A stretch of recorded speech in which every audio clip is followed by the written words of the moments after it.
is Sleeping Dogs, the definitive edition, worth playing here and now in 2025 and beyond. So big shout out to Lewis, one of the members over at our Discord community, suggested this game, this version of the game, that I should take a look at for the worth playing playlist. So here we go. I mean, most of you watching this will have played this. There might be someone out there who has looked or searched for a worth playing Sleeping Dogs video, so this will be for you as well. The original obviously came out in 2012. I played a lot of this on the Xbox 360. I absolutely adored it. In fact, I do reference this game from time to time on this channel and say I think it's one of the most underrated video games in recent decades. This is, well, the definitive edition. Most of you will know that. And this is footage I captured earlier. This is the PC or the Steam version of the game. I actually own the definitive edition on all the platforms now, on PlayStation, on Xbox, and Steam. I picked this up in the Steam sale for pennies. Very cheap, guys, if you want to get your hands on this. Now, I've never finished this game, and I've picked it up for Steam, or on Steam, because I want to play this on Steam Deck. Apparently, this runs really well on Steam Deck. I'm yet to try it on there. Like I say, this is footage I captured via the PC, my gaming PC. But I'll try it later, I think, on Steam Deck, because I've heard very good things. Apparently, it runs at a very smooth 60 frames per second on there, as it does on PC and as it does on the console. So, let's get that technical bit out the way first. If you are planning on playing this, I've read that the PlayStation and Xbox Series versions run at 60 frames per second, but I think the most you'll get in regards to resolution, or the highest you will get, is 1080p, whereas on PC, I think you'll get 4K 60 frames per second. So that's something to bear in mind if you're considering buying this, but you don't know for which system. I've played this on the Series X as well, Definitive Edition, and it runs perfectly. It's a beautiful experience. I must say, on PC it is better.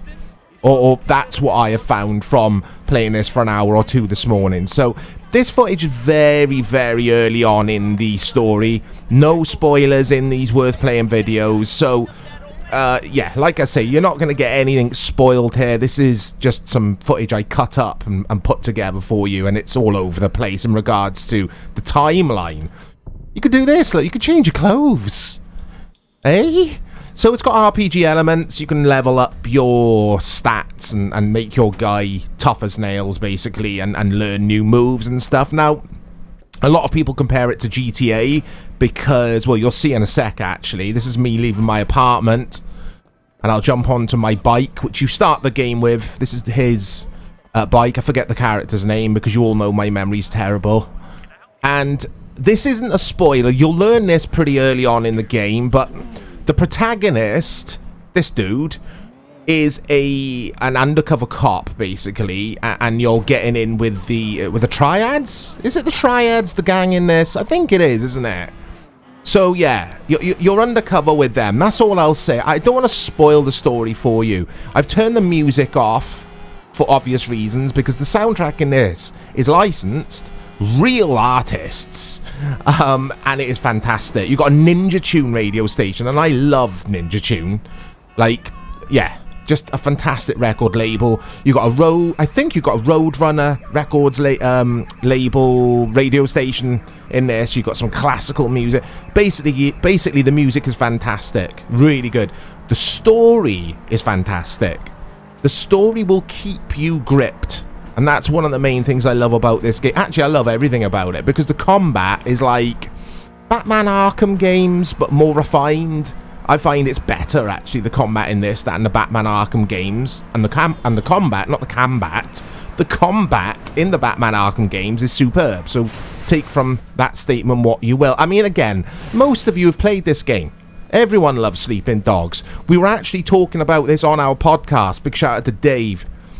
Either the recent podcast or the one before that, and I was saying that this is one of the franchises, if I had the power and the resources, I would bring back.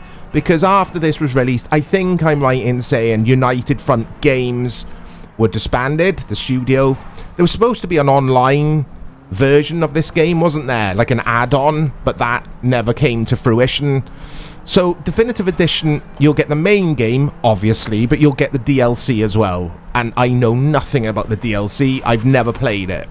So tonight, I'm going to kick back in bed, fire up the Steam Deck, and I'm going to play through the main story, and I'm going to try the DLC as well. It all depends on how far I get in the main story first, of course. So this is a lengthy game. There's a lot to do.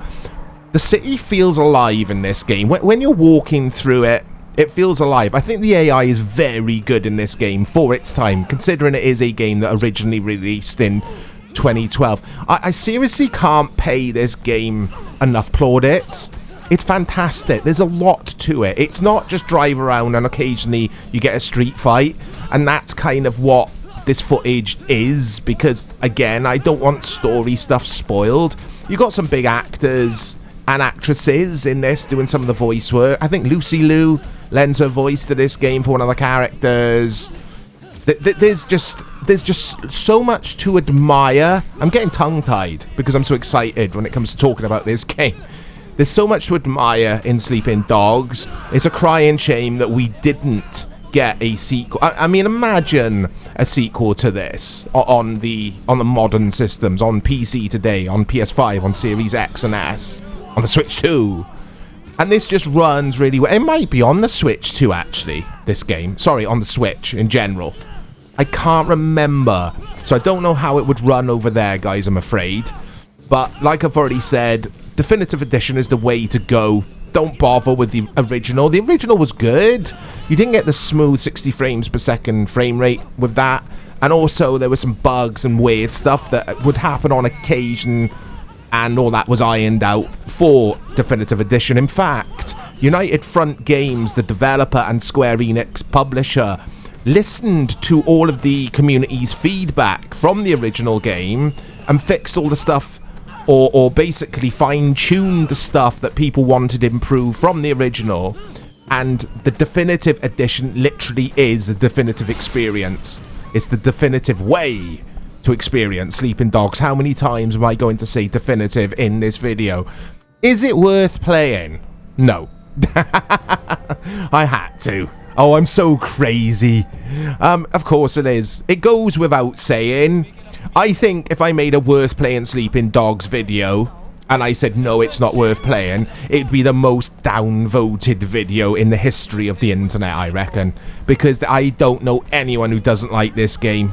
Get in the replies if you don't like this game and let us know why. And everyone else, be nice to that person. We're all entitled to our opinions, of course. It's just fantastic. It's GTA with better controls, because I think, well, obviously the combat in this is just sublime. I need to finish the story, guys. Don't let me know what happens. I remember I got like 70% way through the story in the Xbox 360 in the original version. So, like I say, don't tell me what happens. I got very far. I don't know why I never finished it. But anyway, Sleeping Dogs, it's worth playing. I'll speak to you all soon. Hey, 你哋搞乜撚嘢啊 ？Boss, we were just leaving. 走啦嚇。 And it was just getting interesting too.